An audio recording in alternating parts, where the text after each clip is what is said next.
Hello મિત્રો, તો જો આજે છે મીસાનો મંથ. આજે છે 27 તારીખ, એટલે જો શોરૂમે રજા રાખી અને અડધા દિવસની અને આવી ગયો છું ઘેરે મીસાનો મંથ બનાવવા માટે. જો હું તમને બતાવું, જો મીસા અત્યારે કપડાં પહેરાય છે, તૈયાર થાય છે. જો હું તમને બતાવું કેવોક બનાવ્યું. જો 9th મંથ ને જો અહીંયા વચ્ચે મિશન સુવડાવી દેવાની. ફરતા બધા રમકડા રાખી દીધા.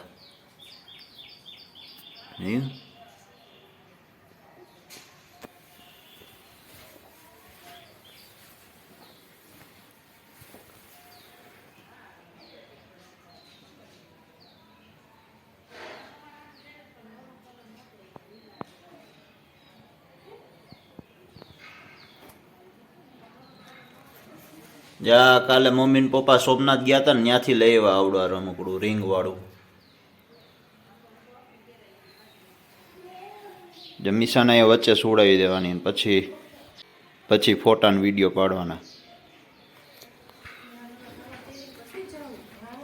એ મીસા, હાલા હાલા જલ્દી કરો, તૈયાર થાવ. હાલા હાલા, શું પહેરવાનું છે? ડંગરી. ભાઈ વાહ, ટી-શર્ટ નથી મળતું. એવું છે? તારા બે રમકડા જો અહીંયા રહી ગયા મીસા, આને ગોઠવી દઈએ અહીંયા. હું નીચે નથી ને અહીંયા રાખી દી.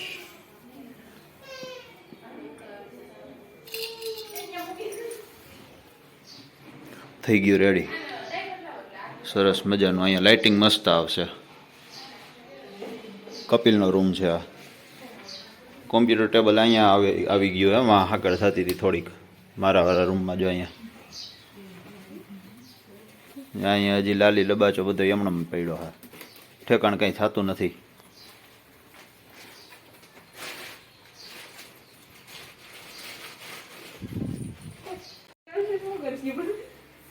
જો મીસાબેન થઈ ગયા છે તૈયાર. કા મીસા? એ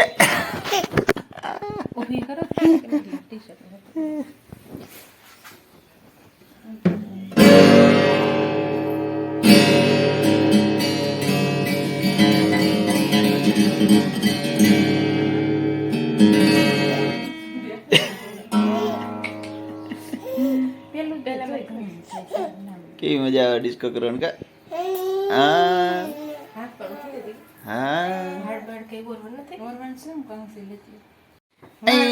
તરત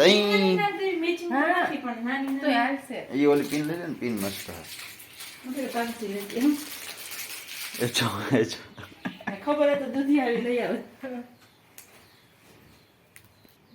બેસું તો જરાય ન હાલે ને.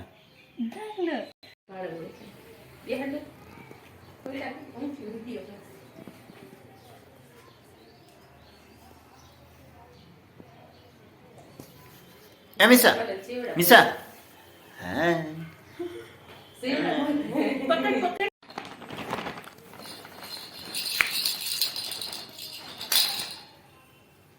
એક ગયું બુલેટ. બુલેટ ની વાર છે બેટા.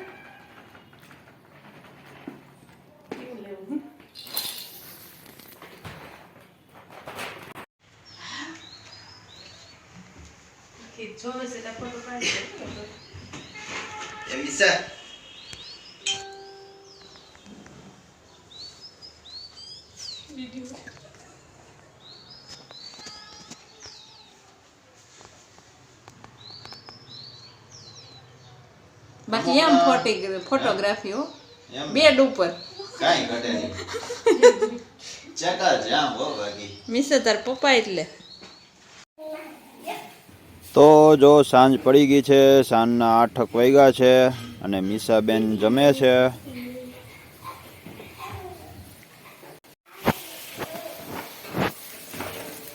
અને જો રસોડામાં બને છે ગપગોલા.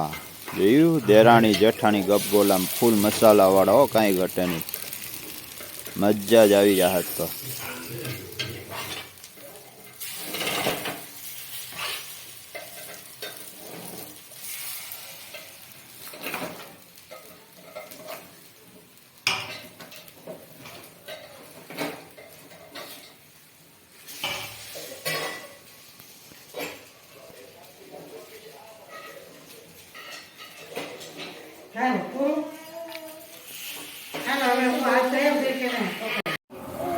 તો જો જમવા બેસી ગયા છીએ.